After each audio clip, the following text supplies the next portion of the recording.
name is Garrett Kelly. I'm an Associate Director and Financial Controller here in O'Dwyer Property Management. I'm delighted you could join us here today for our monthly OMC Client Information Talk.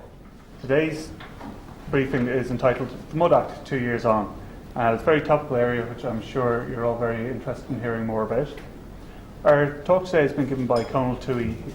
Conal's the Managing Director of Kane Toohey Solicitors, and he has over 20 years' experience in the legal profession.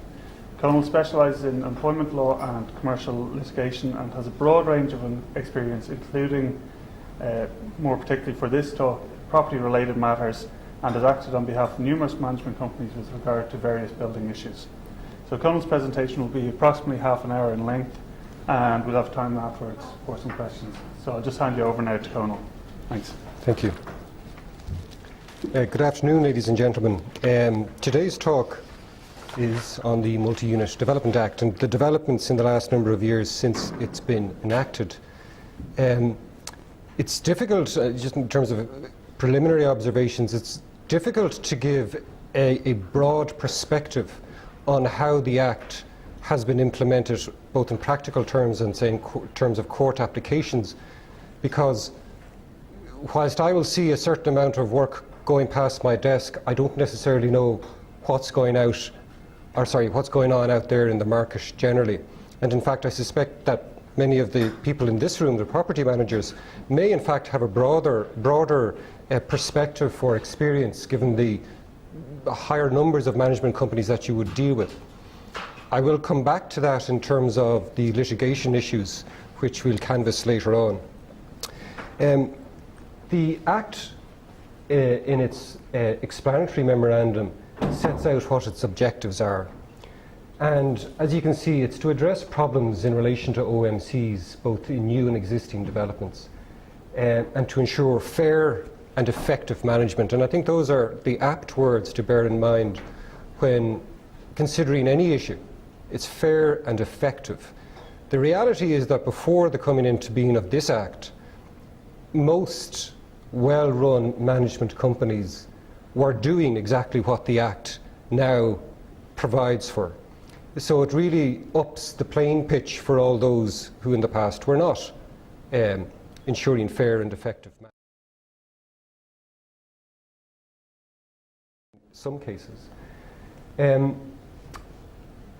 The talk I'm going to give today is going to go through those 5 objectives: compliance, resolution through litigation and mediation, overall compliance, and then just some minor issues in relation to noise abatement, etc. I won't spend too much time on that. I think we want to keep it a little bit more broad than that.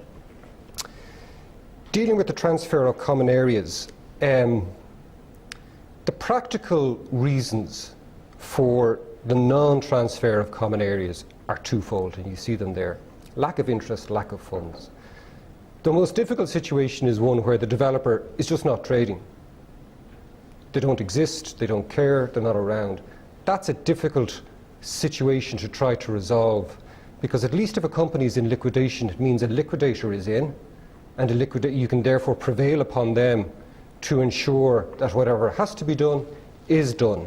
Most liquidators will want to clean up the liquidation as quick as they can.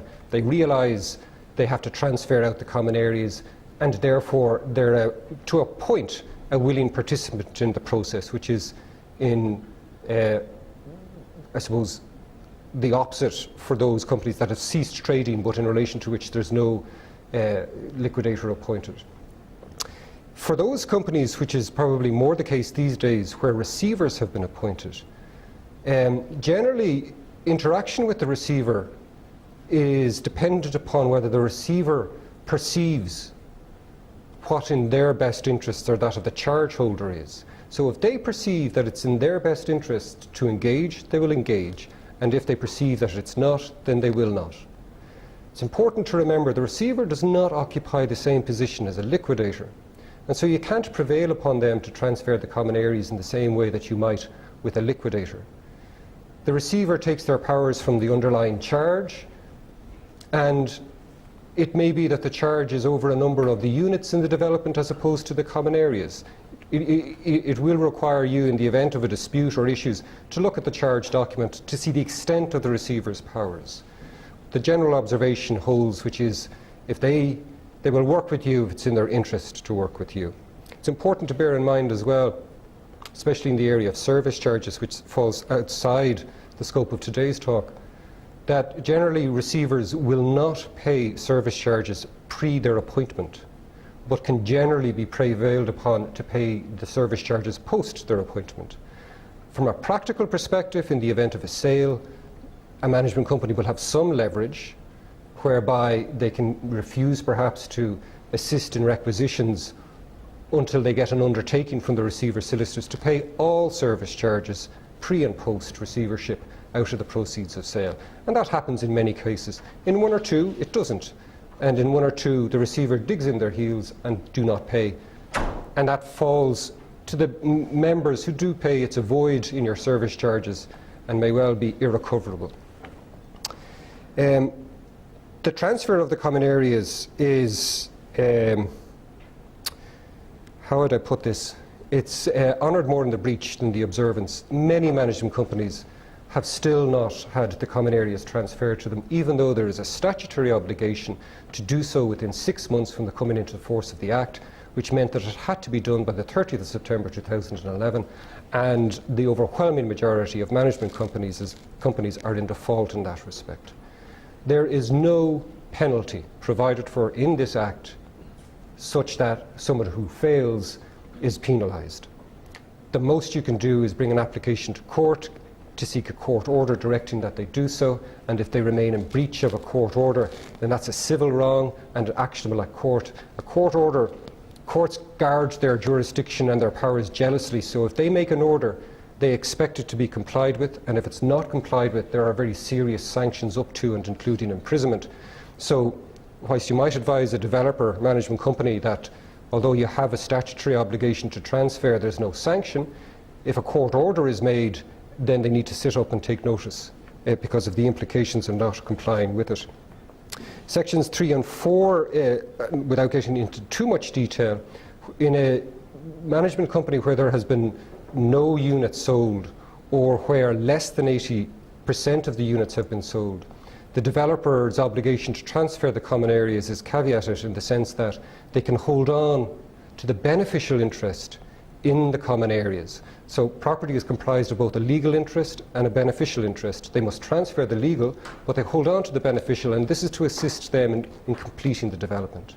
For those for those developments where more than 80% of the units have been sold, the developer must transfer both the legal and the beneficial interest.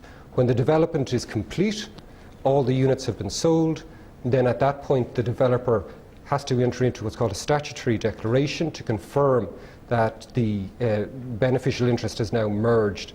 From a conveyancing perspective, and I hold up my hand, I am not a conveyancer, I don't practice the black art, but as I understand it, it makes it much easier and smoother where the two interests are merged. On a practical point, the absence of a transfer of the common areas hasn't held up sales. I know when this Act came into being, there was a concern that failure to comply would effectively preclude the sale of second-hand apartments. Practically speaking, that hasn't arisen. The Law Society has given directions to its members that the mere fact of the transfer not having taken place is not a reason not to close. They'll raise requisitions, and depending on circumstances, the management company may be able to allay concerns and indicate that the transfer is in hand or steps are being taken, and that's usually sufficient. Just a small point in relation to the merger of the interests. It's subject to a charge holder's entitlement, so I'll just move on here. So if the developer bought, and they did so with finance, then the finance that they got is now charged as security over the property. And that security may extend to the common areas. The charge holder at the time when the development is complete and the units have been sold cannot unreasonably withhold their consent to the developer transferring the interest. Although, having said that, if the charge holder refuses because the developer has refused to give them security over, say, a unit remaining in the developer's ownership, then that would be a good ground to refuse. As far as I'm aware, it hasn't yet come before the court, so there's been no testing of it. From a practical perspective, I can't see a charge holder standing on their rights and insisting that they will not release security over common areas. Thinking about it outside the box, I could imagine a situation where, for example, let's say a development has been completed, but part of the planning entitled the developer to, say, build penthouses at the top of the development, which I've come across in one or two developments. Then you could see where a charge holder may be reluctant to release their security over the common areas where they see further development occurring, and therefore enhancing their security, or at least giving them some leverage to do so. Sorry, we've just covered that point. That's the particular section dealing with the charge holder withholding their consent.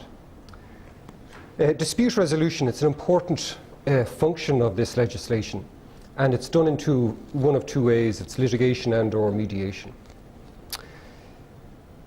The Act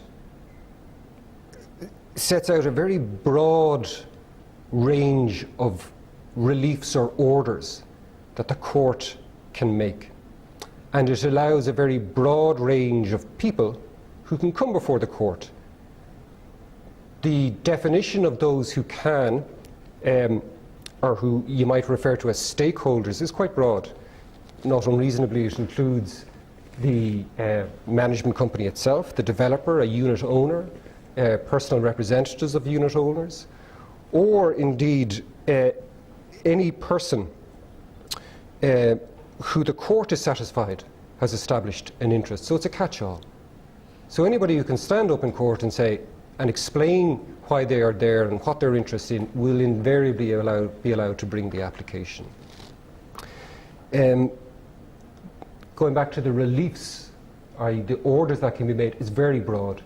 There is a section 24.5, lists an example of the types of orders that can be made: varying covenants and leases, restructuring the management company scheme of development, restructuring the documentation, allowing the creation of separate management companies within the same development if that is appropriate. So it's very broad and it's not exhaustive. So pretty much the court can do what it deems fit and what's fair and reasonable in all the circumstances. The jurisdiction is given to the circuit court, and that's important from a costs perspective. Previously, a lot of litigation had to unfold in the High Court, and the High Court is an expensive place to litigate.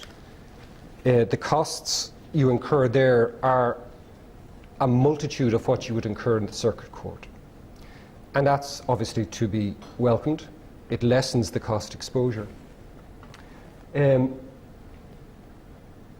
second bullet point there deals with orders directing the developer to complete in accordance with the contract, planning or building controls. And that's an apt, I suppose, subject matter given recent developments, Priory Hall being foremost to the mind. When it deals there in terms of a contract, it's a bit of a euphemism because, as you are probably aware, there is invariably no contract between the developer and the management company for the construction of the common areas. It just doesn't exist. There's an agreement to transfer the common areas, and then there's the subsequent transfer, but there's no contract. So there's no contractual rights ascribed to both parties, such as you would normally expect to see between two people who have agreed to build a development. So, to be quite honest, it's going to be rare, I would have thought, where the court will be considering that issue in the context of a contract. Having said that, it does refer to planning permission and building controls.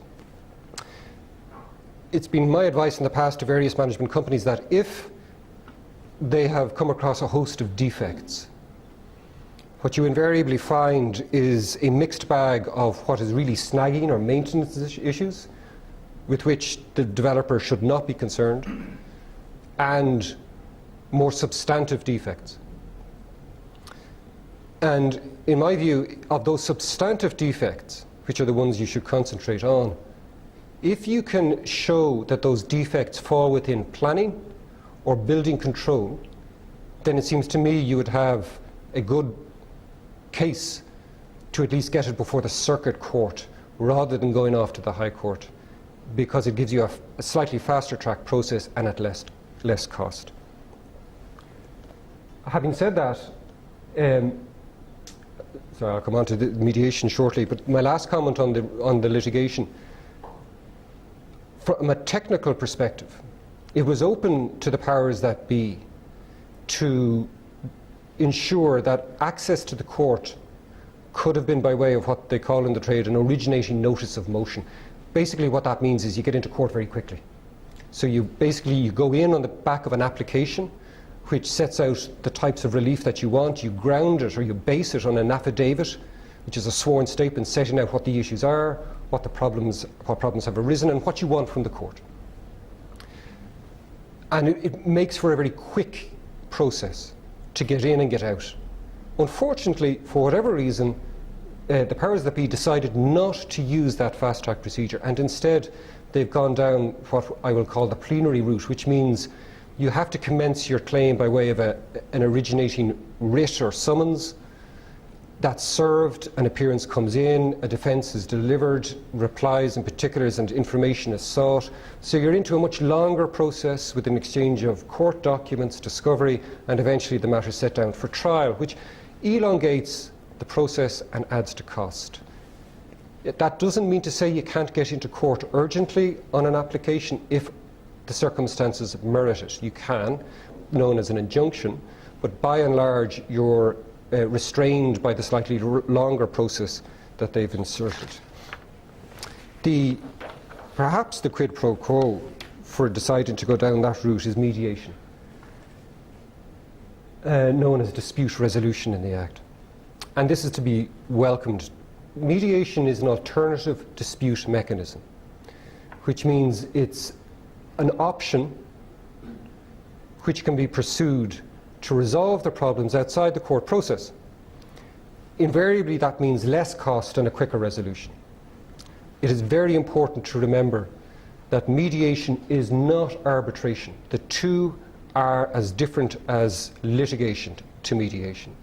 Arbitration is the same as litigation. It's just that you go to an arbitrator who you pay rather than a judge who you shouldn't. So with mediation, you retain an independent third-party mediator who is independent of the parties, need not necessarily have an expertise in the area of management companies, but who is a skilled and professional mediator with experience of assisting parties in resolving their issues. They don't impose a solution on you, unlike an arbitrator or a judge. What they do is they bring the parties together such that the gap is bridged, and if the parties are amenable to entering into a settlement agreement. If the parties are willing to do that, then they sign up to the settlement agreement, recording whatever agreement they have reached. That is now a binding contract, and if either party defaults, then the innocent party can sue on it as you would sue on any contract.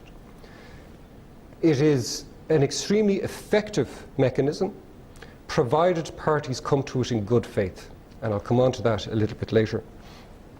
There are a number of lists of mediators maintained by the Law Society who are approved mediators that can be availed of in the event of a dispute. Invariably, they're usually lawyers, but not always, and they don't have to be lawyers either. The court has the power to direct parties to go to mediation. For that reason, it's very important, if you are at the start of your row, for want of a better word, that when you're sending out your demand, or whatever solicitor you've instructed to do so, setting out what the whole host of issues are and what the defaults are and what you want the other person to do, very important to work in a mediation clause. Not alone because it's good practice, but also because it will protect you on costs. Because if you tear off into court, not having offered mediation, and the other side then come in and say, well, Judge, if they'd offered us mediation, we would have accepted it. We've therefore incurred costs coming into court needlessly. Could you please penalise them as to costs and let us go to mediate? So important, just a small point, make sure that your solicitor includes that mediation provision. Section 28(3) of the Act, which again on the mediation, imposes certain cost sanctions, so that if the court concludes that a party's conduct is substantially the reason for why the mediation failed, then that person could be penalised on cost by having an adverse costs order made against them. And what they're trying to capture there is, in many cases, let's say a court directs people to mediate. Of course, it depends on good faith. So one party could say, well, yes, I will mediate. And then they go to the mediation and they just sit there and they look at the mediator and they do not participate. They are obviously only there because they've been told to be there. They're doing it out of a sense of form rather than substance, and effectively they have no interest in resolving the matter. And it's designed, this particular section is designed to remedy that, or at least put a barrier against it. Which brings on to an observation that I have just from my own experience of mediations, not only in management companies but otherwise. The mediation process is a without prejudice process. Without prejudice means that it's without prejudice to the parties' rights. So it allows parties to freely engage with the other side without fear that an admission of a fact or a statement will then be used against them in a court process. And the courts favour without prejudice processes because it frees up parties to engage on a relatively free basis without fear of tripping over themselves. For that reason, mediators guard the process jealously. I know many mediators who will immediately destroy their notes after a mediation, and invariably in their agreement to mediate they will have a provision to the effect that they will not be called as a witness in the event that the parties don't solve their differences and proceed to litigation. These sections interpose the court into the process, and they direct that the mediator furnish a report and give an opinion as to whether the failure to settle was as a result of one or other party's intransigence.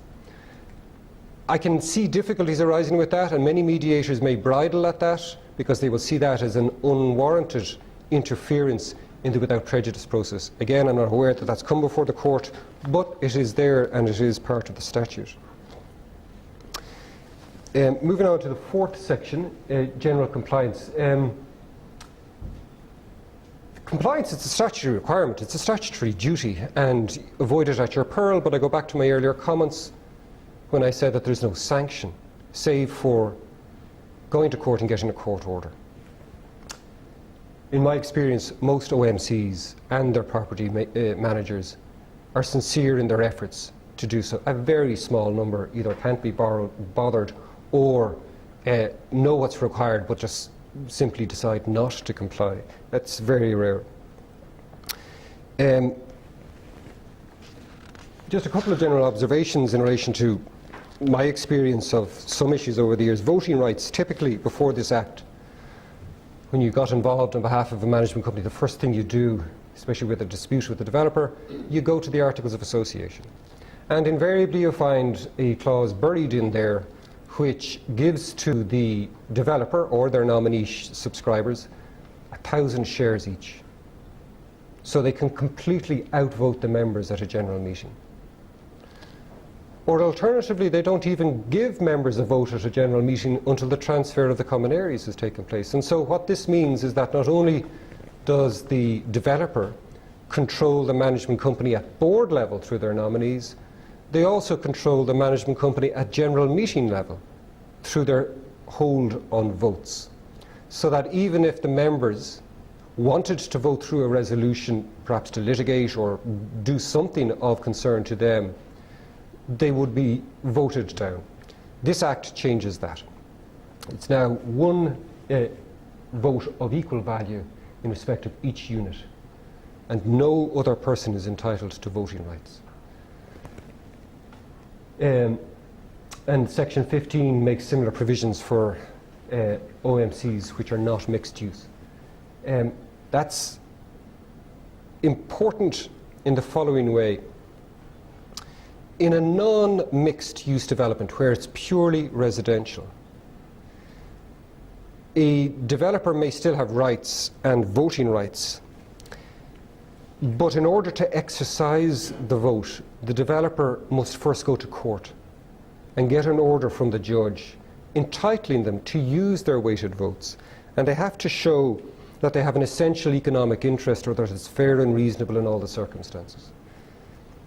For mixed-use developments, there's no such barrier. The developer, if they have weighted votes, can use those votes without having to get prior court approval, in which case it's open to somebody of an interest on the other side, a member or the OMC itself, to go to court to seek an order under Section 24, depriving the developer of that right for whatever reason they say. It's disproportionate, it's unfair, it's inequitable, whatever the facts might suggest. Restoration to the register, I won't spend much time on that. In short, it's extended the time within which you can put a company back on the company register if it's been struck off, and that extended period is now 6 years. Previously, I think it was 1. By the way, that's only available to management companies where the common areas have transferred. Retention of monies, I really don't know why I put this in, because it was never implemented. There was a suggestion by the Law Reform Commission that 5% of the purchase monies would be paid, if you like, to be held in trust pending certification of completion. It wasn't implemented. The sinking fund, I suspect this probably causes more headaches than many other provisions in the Act for property managers. It sets out a scheme whereby a fund known as the sinking fund, which you're all familiar with, should be established, and it makes perfect sense that it should be so. So you build up a fund to deal with any defects. In my experience, however, because of the relatively strict language around the categories of works that you can do and fund from that sinking fund, you're usually doing a little bit of violence to language in order to bring in whatever works you have in mind within Section 19. Because Section 18, dealing with service charges generally, is for ongoing maintenance and the provision of services, and therefore isn't usually available to you to use for what might be substantive issues. This is particularly so in the context of a provision in the Act which states that you cannot use members' funds for remedying builders' defects unless 75% of the unit owners agree to it in writing. Impossible, absolutely impossible for you to get 75% of all unit owners to agree to that in writing. It's just not going to happen from a practical perspective. Which means that an OMC could be left with a situation where the developer's gone, there are defects in the building, and yet there's this prohibition on using funds, and that's why you go through contortions to try and bring it within Section 19 to use those funds. And it's an important issue, because if you get it wrong and you purport to use a sinking fund, or you issue a service charge demand halfway during your year to levy, which is a word I don't like being used in the context of service charges, but which you use to gather in funds to take care of a problem, one of two things could happen. Either A, someone's not going to pay, and when you go to sue them, they argue that this is ultra vires Section 19, it's outside the remit of Section 19, and therefore I shouldn't have to pay. Or alternatively, somebody will go to court and say, you can't use the sinking funds to do this. So it can get a little bit tricky where a developer is gone, defects have to be dealt with, and the language of the Act is less than clear.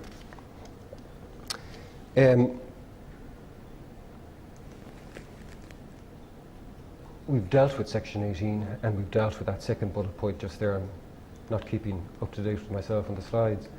I'll just go back one slide for the moment. Just a couple of comments in relation to service charges. Prior to the enactment of the Act, in order for you to sue for your service charges, you were doing so based on the lease. The lease was your contract.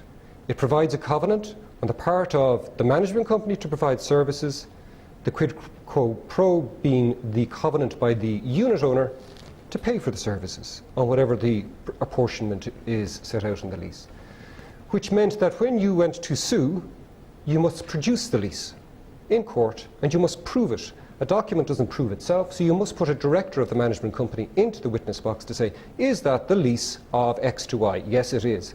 Is that the covenant whereby they must pay service charges? Yes, it is. You've now proved your document. It's old-fashioned, but that's the way it's done. And you had huge difficulties if you couldn't produce the lease and if you were put on strict proof. So if the other side said, well, prove everything. I'm not going to make any admissions, prove everything. You had a difficulty. The fallback situation, that was one difficulty. The other difficulty was developer voids, as they're euphemistically called, which are service charges due by developers on unsold units which they may not pay. Major headache, because it creates huge gaps in accounts and therefore huge problems for funding. I have never come across a situation where a developer has held on to the unit by entering into a lease to himself or herself in respect of it. So they hold that lease by virtue of the title that they hold for the overall development, out of which has been carved individual leases for units, and therefore that which remains in their possession by virtue of their overall title. So they don't have a specific lease, which means, of course, they never gave a covenant to pay service charges, which means, of course, you can't sue them on something that doesn't exist. How then to sue? It's a big, or at least it was a big problem. The only way around it, in my experience, was to use a rather long-winded process called a claim in quantum meruit, which is it's a quasi-tortious claim. So what you're doing is you're saying, well, I don't have a contract, I don't have a covenant, but I can sue for the value of service, quantum meruit, the value of the services. So the management company would say, well, the developer has, by virtue of the provision by the management company of services, derived a benefit by virtue of there being insurance, lighting, lifts working, and all the other services that conspire to make a good development. You, the developer, have profited from that or benefited from it, whether because you rent the units, you hold the units, you derive a benefit. The problem with such a claim is it's a very long-winded claim because you must technically prove every single invoice behind the service charges provided, which means literally coming into court with lever arches full of invoices to prove, yes, that's the invoice for the maintenance, that's the invoice for the lighting, that's the invoice for this, that and the other. It's a long-winded claim.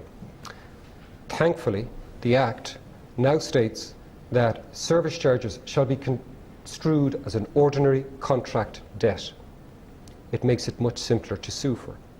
However, given the requirements of Section 18 for management service charges, and how they are to be approved by members in general meeting, you must prove that process if you're put on strict proof, which means that if a management company has not gone through the Section 18 process correctly, and the defendant unit owner twigs that, or their lawyers twig it, then they'll use that as their defence to say, there is in fact no lawful basis to make this demand of me, because the underlying requirements of Section 18 have not been met.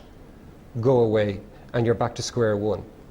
So in some cases you could see that defence being used, which will require the management company through its property manager or agents having their paperwork in order, being able to point to the minutes of the AGM which approved the budget and the amount and the apportionment process, and move from there. Just a few comments on jurisdiction. The jurisdiction of the courts is to be changed shortly, we hear. So for claims up to about 6,000, you go in the district court. For anything between 6 and about 38,000, you're in the circuit court. Anything above 38, you're in the high court, with a huge variation in costs associated with which court. High court is mad, circuit court is less mad, and the district court is reasonably mad. They are being changed so that the jurisdiction of the circuit court is going to go to 15,000 and the circuit court to 75 and 70 in particular cases, which is good because it means you could now bring a claim in the circuit court which before you had to go in the high court, with a consequent saving in costs, and similarly so for the district court.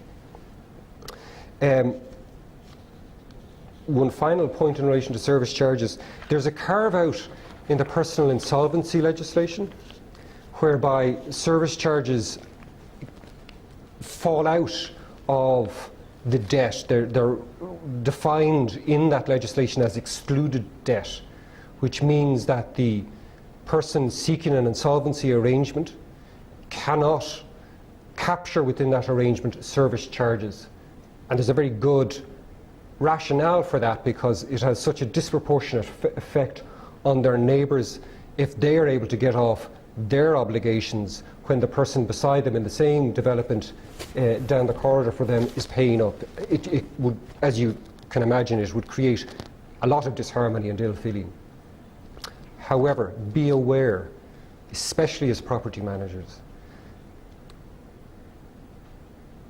insolvency practitioners, or PIPs in this context, who may be acting for people seeking the insolvency arrangement, they can write to you, and they'll do it in the most innocuous of terms, designed to, not to hoodwink you, but perhaps to lull you, and they'll put in a sentence to suggest that they would like service charges to be included as debt for the purpose of the arrangement. And they will hope that you don't respond, because a failure to respond will be deemed consent to the service charge forming part of the debt captured by the arrangement. So at your peril, don't respond, because it means the service charge becomes part of the insolvency arrangement. You must respond negatively to say, no, the management company, and make sure you're saying it on behalf of the management company and not yourself as the property manager, the management company does not consent to the inclusion of service charges in your arrangement. Just be wary of that. Otherwise you could see how advantage might be taken, and suddenly you realise that a chunk of your service charges is now part of an insolvency arrangement, and you might get whatever, 5 cents in the euro or whatever you might get. House rules, I won't spend long on these. To be honest, I think it's meaningless. They said that you can enact house rules, big deal. There's no provision for enforcement. The house rules must be in conformity with the lease. Remember, the lease is the contract. You can't go outside the contract. So if you start introducing house rules, which, for example, let's say somebody under the lease has been given the use of a car parking space. There's no prohibition in that lease as to that owner's right to sublet the space. But the members decide, or the board decides, it's a good idea to ensure, for security reasons and very valid reasons, no one should be subletting spaces to strangers, because we don't like people coming in who have no proprietary interest in the development, and they have a fob switch to the car park, and there's all sorts of security issues. Does that allow them into the common areas, etc.? So there may be very good valid reasons for not permitting the letting of, or the subletting of a space. But if it's not in the contract, if it's not in the lease, you can't dream up that prohibition, stick it into house rules, approve them at general meeting, and then expect everybody to be bound by them. Although the Act says that everyone is going to be bound by them, in my view, I don't see a statutory entitlement like that can effectively override a property right. So that'll make for a very interesting dispute, I would have thought, between, on the one hand, somebody who claims that under their lease they have a property right to this space and they cannot be restrained in how it's used, versus house rules which are purporting to do so.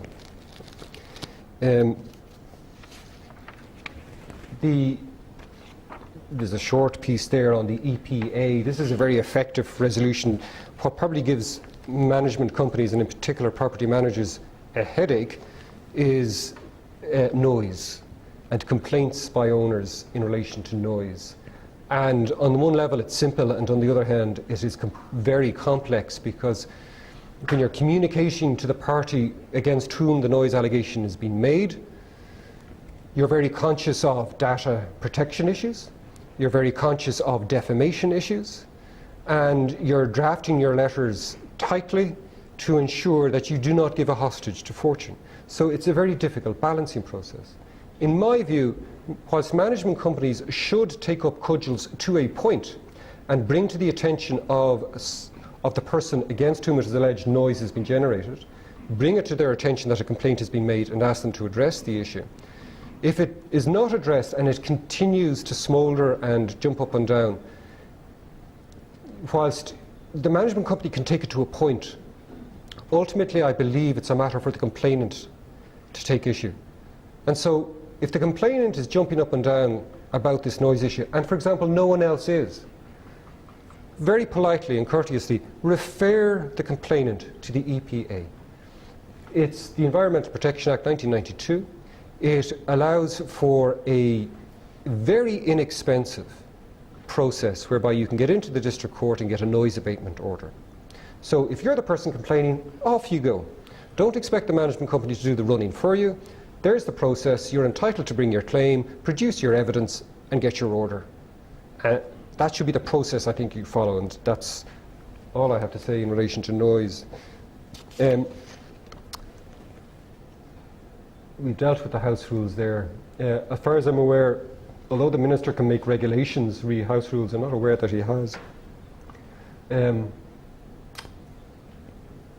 In conclusion, the purpose of the Act was to solve the problems. Going back to my comment about fair and effective management, that is the hallmark of it, that is what the objective is. The Mud Act is not the cure for all ills. It's a useful framework. It's to be welcomed in that context. There are many shortfallings in it. I think some of the shortfallings in it are justified and others are not. For example, many people have made the point that it doesn't deal with recalcitrant developers who have failed in their obligations. Well, yes, that's true, it doesn't, but that's not what this Act is about. You would have to amend a whole host of other legislation in order to deal with that principle. For example, building regulations exemplified by the Priory Hall debacle, and it would be very difficult for an Act such as this to try and cater for a situation like that. My first observation still holds, which is that all well-run management companies were, by and large, doing what this Act provides. So for those management companies, there's been no significant change in the regime. There's been no significant increase in owners' burdens now to meet in terms of management, because you were doing it anyway. The only other comment I would make is that it's silent in relation to directors of management companies, and I think it missed an opportunity to deal with that. I think management companies are only as good as the boards of management, and that is dependent upon owners giving voluntarily of their time to become a director. By becoming a director of a management company, you assume statutory and common law obligations and duties.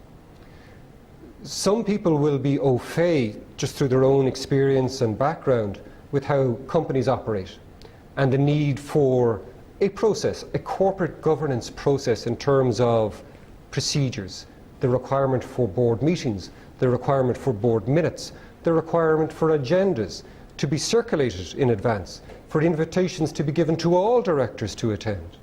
And you will be surprised, or perhaps not, given that you're on the ground dealing with this. In many situations, there might be a split in the board, and some decide it's a great idea not to invite Johnny to the meeting because he just delays it inordinately and is difficult to deal with.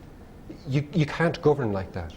You must follow the rules, or it will come back to bite. And I think as property managers, you would do well to, as I'm sure you probably already do, to give some sort of a briefing note or an explanation in terms of good corporate governance to all existing and new directors on management companies. It would enhance their experience, their understanding of what's expected of them, and therefore make your life easier in the round. My concluding comment, I think, is that it is a framework. It's a starting point. It's not the end line. There will undoubtedly be amending legislation. One comment I didn't make, which I said I would, which was in relation to just a general awareness of what's going on. Whilst I've brought certain applications under Section 24 to the Circuit Court, the Circuit Court does not publish its judgments, unlike the High Court. So, and in fact, in many cases in the Circuit Court, a judge will give what's called an ex tempore decision, which means verbal. There's no note of it except if you're the solicitor in court and you happen to scribble down the note of what the judge is saying in terms of the order or the judgment that they are delivering. Which means that there's a real information deficit. So in preparing this talk, I got our law clerk to go down to the Circuit Court office to see, well, have any judgments been issued?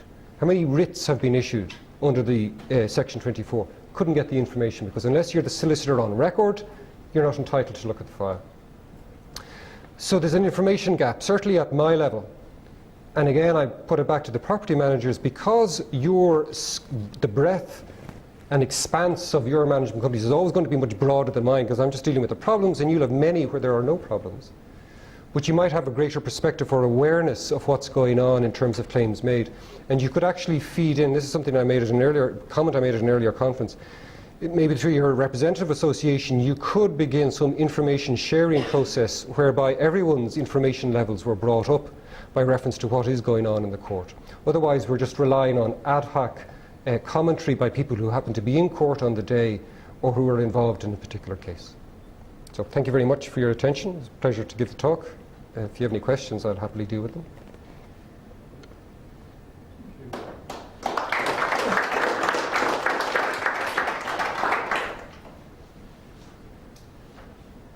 Yes. Hi, Donald. I have a question just as it's come through our web stream.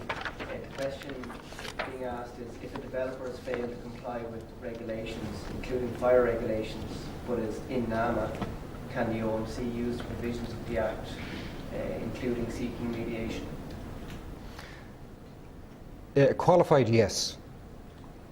Dealing first with the issue of NAMA. NAMA is neither here nor there in that context. NAMA is simply the charge holder.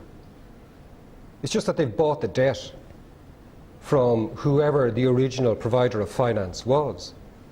So by virtue of the fact that they're in NAMA, doesn't preclude you from dealing with the developer.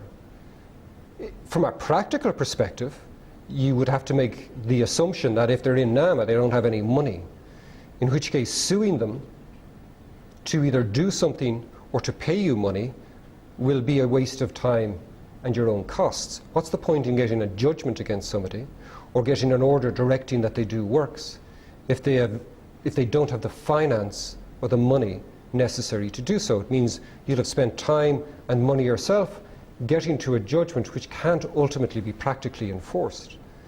Because whatever I said about civil orders before, if you get a monetary judgment against somebody, if they can't pay, they can't pay.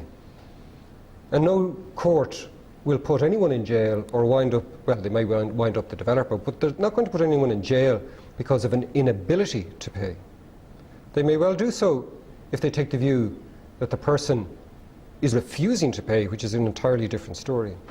In terms of fire regulations, I'm not an expert on fire regulations, but it seems to me if the breach of fire regulations can be brought within either planning, which I doubt, or building control regulations, the Building Control Act, then that, to my mind, might open up the possibility of going into the Circuit Court on the basis that errant fire regulations are caught by the building control. But you'd need expert advice from a fire consultant or engineer or architect to show that that is so, i.e. that the fire regulations are covered by the Building Control Act.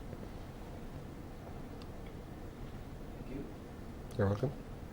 Are you aware of any OMCs who have successfully used mud legislation in relation to the transfer of common areas?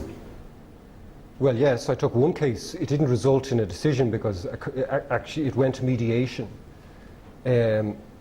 Sorry, in fact, in that case, actually, no, the transfer of the common areas had already taken place. It was really an issue about voting rights. So I'm not personally aware of any decision having been granted by the court directing the transfer of the common areas.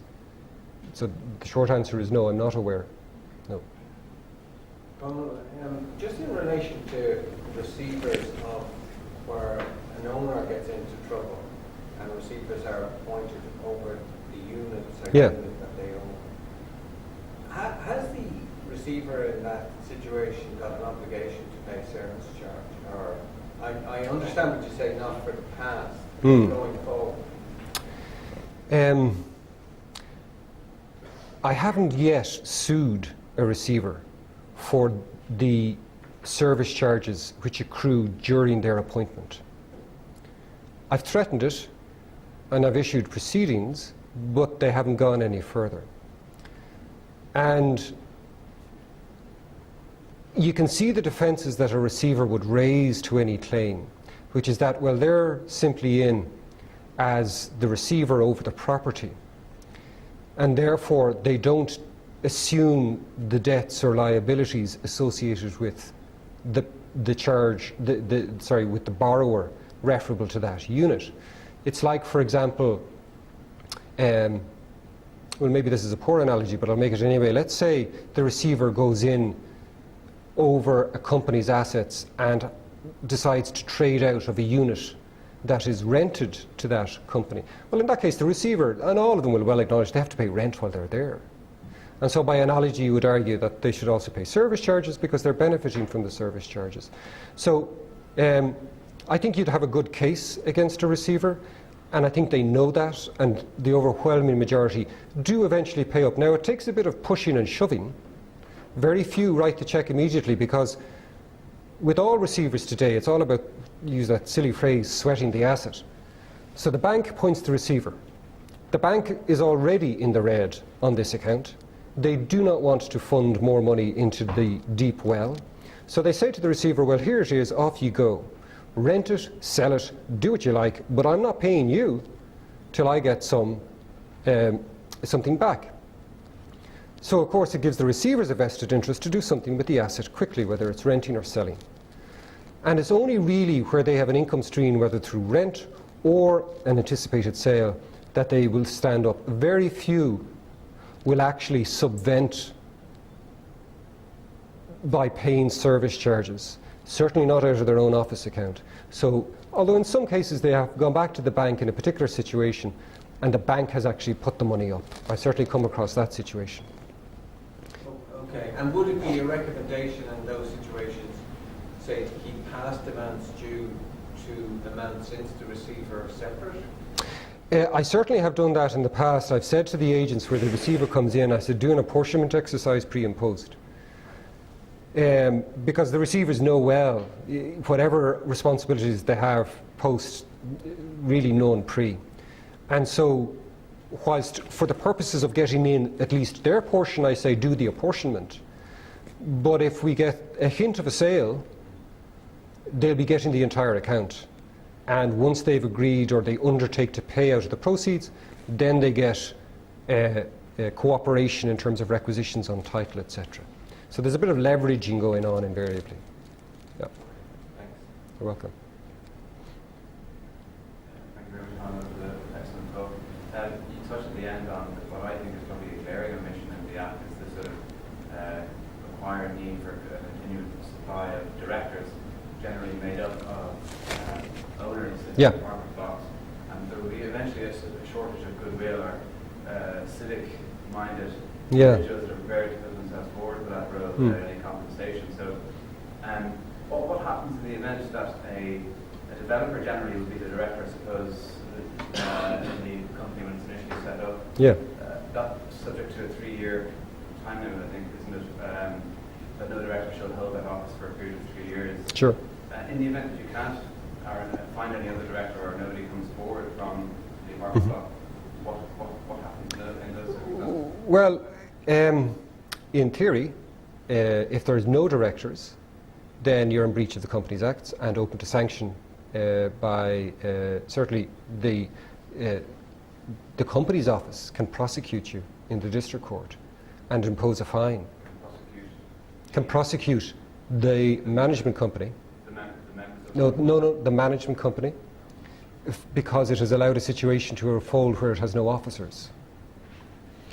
Remember, the management company, it's a separate legal entity. It's managed by a board, but it's owned, if you like, by its members. And so there's a number of implications arising from that. The first is what I've just outlined. The second is, for example, if there's no board, how can it function? In theory, legal theory would mean that the functions of the board devolve back to the members at general meeting, which of course is a mad way to run a management company, convening a general meeting of the members every time you need to take a decision. but that's the legal theory, whereby no board, ergo back to the members at general meeting. And so if the situation did present itself from a practical observation, you would need to write to all members to alert them to this possibility and to the downside or disadvantage that this poses for them, their homes and or their investments, and make them see to the extent that you can that it is in their vested interest for someone to step forward and take up the mantle. Just, sorry, Colin. Mm. Just following up on that, is it possible then in a situation where directors can't be found or are reluctant to actually agree a charge at general meeting where directors would get some remuneration for acting on behalf of the management company? So are you asking, Harley, is that permissible? Yes, or is that permissible? You need to, the starting point is back to the Articles of Association. Some Articles of Association that I've seen do preclude emoluments or payments to a director, in which case there's a prohibition on it and you can't do it, and if you did, it's ultra vires the company and therefore void. Absent a prohibition in the Articles of Association, on the strength of it, there's no legal reason why some sort of compensation package could not be agreed for directors to compensate them for their time and their efforts. From a political, with a small p perspective, you can just imagine the fun at a general meeting where that's been discussed, because you'll either have a stampede to the board table by members who wish to be members, or you'll create bad blood, and people will think, well, why am I paying Mary, you know, whatever the going rate for a non-executive directorship in companies in this state is 10 to 12,000 a year, which obliges you to pitch up at a board meeting once a month and to have read the board papers in advance. I'm not suggesting that that is in any way an appropriate charge, or indeed am I suggesting that it is appropriate to pay directors. I express no view on that, but you can see the issues that it would undoubtedly give rise to in terms of communal living arrangements and people getting on one with the other. Some will think it's a great idea because it obviously prompts people, or at least compensates people for their time and their effort. Others will see it as a very bad idea. And effectively it would come down, I suspect, to a vote and let the members decide. Just one question. If you were having a nuisance neighbours, people making noise, yes, you go to the district court, have they any deed? Oh, they do, yeah. I mean, if the district court makes a noise abatement order, it's a court order. And if you ignore it, you do so at your peril, because they can go back into court, tell the judge it's not being complied with, and the judge can then make, quite onerous further orders, up to and including imprisonment for breach of court order. So yes is the short answer to that question.